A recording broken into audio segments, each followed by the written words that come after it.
স্রষ্টাই নাম দিলে, যদি সৃষ্টির স্রষ্টাই নাম দিলে, অমন করে তুমি কেন লুকালে?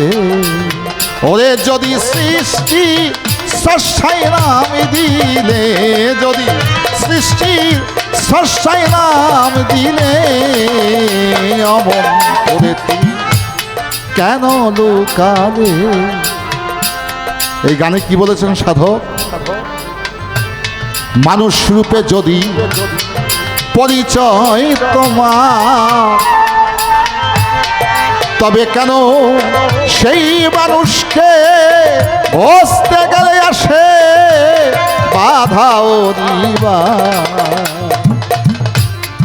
মানুষ রূপে যদি পরিচয় তোমার বাজা, তবে কেন সেই মানুষকে বাজান বসতে গেলে আসে বাধাও নিবা? তুমি আছো সত্য, ওরে দয়াল করলে ব্যক্ত হে, তুমি আছো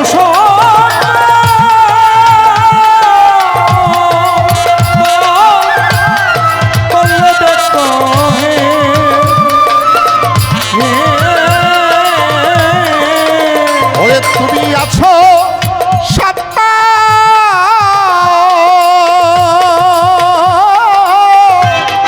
করলে ব্যক্ত হে,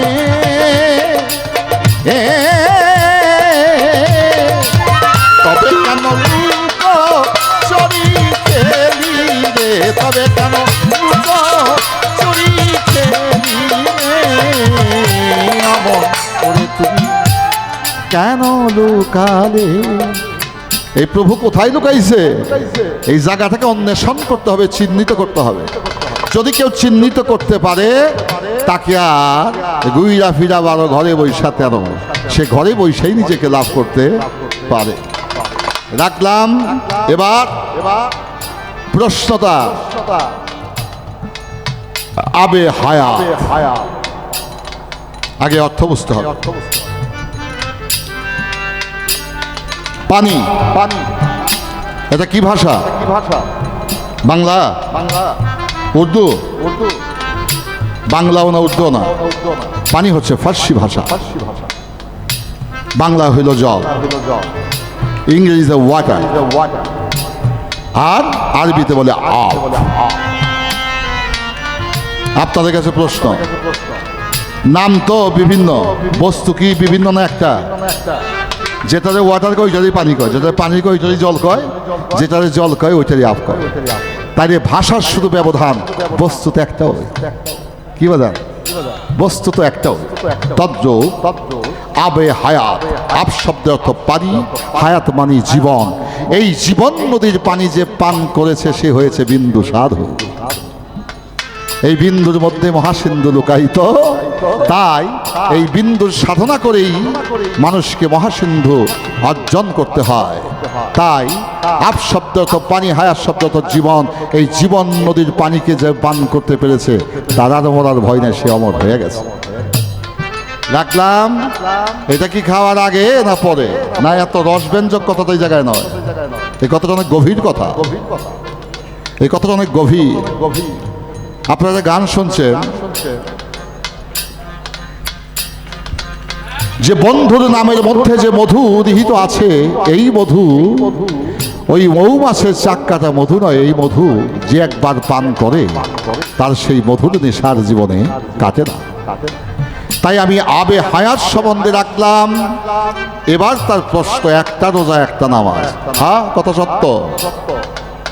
বাজান আমি পূর্বেই বলেছিলাম, যার জন্য শত শত বৎসর আমি ডাকাডাকি করেছি, সেই মন মহাজন যদি আমার কাছে চলে আসে, এখন কি তাদের ডাকবো না দেখবো? দেখবো।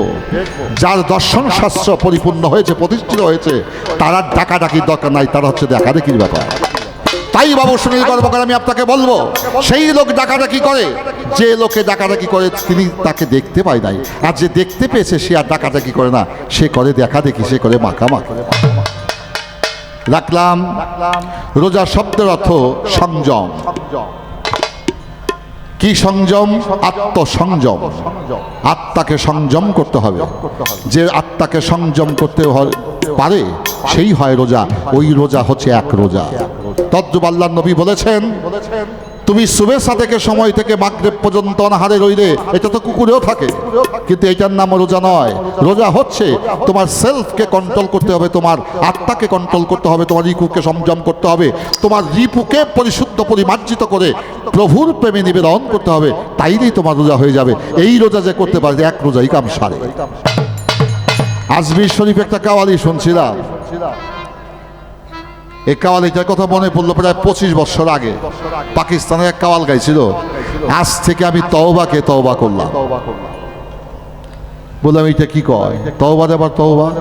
তাকে জিজ্ঞেস করলাম, হাফকো সাথ আমরা থোড়া বাতাইয়ে, জাহাপনা আমাকে আপনি এজাজাত দেন, আমি আপনার সাথে দুইটা কথা বলবো। কি কথা? যে তওবাকে তওবা কিভাবে করে। তিনি বললেন, যে তওবা সকালে করলে দুপুরে থাকে না, দুপুরে করলে বিকালে থাকে না, বিকালে করলে রাত্রে থাকে না, ওই তওবাকে তওবা করলাম। যে তওবা ভঙ্গ হয়ে যায় সেই তওবা আমি আর জীবনে করব না। আমি সেই তওবা করব যে তওবা একবার করলে পরে ইহকাল পরকাল সেই তওবা রয়েছে আবদ্ধ থাকে। তাই কথার হাকিকত বুঝতে হবে। এবার প্রশ্ন করেছেন 3টি শর্তের উপরে এই বেলায়েত প্রতিষ্ঠিত। আমার একটা গান।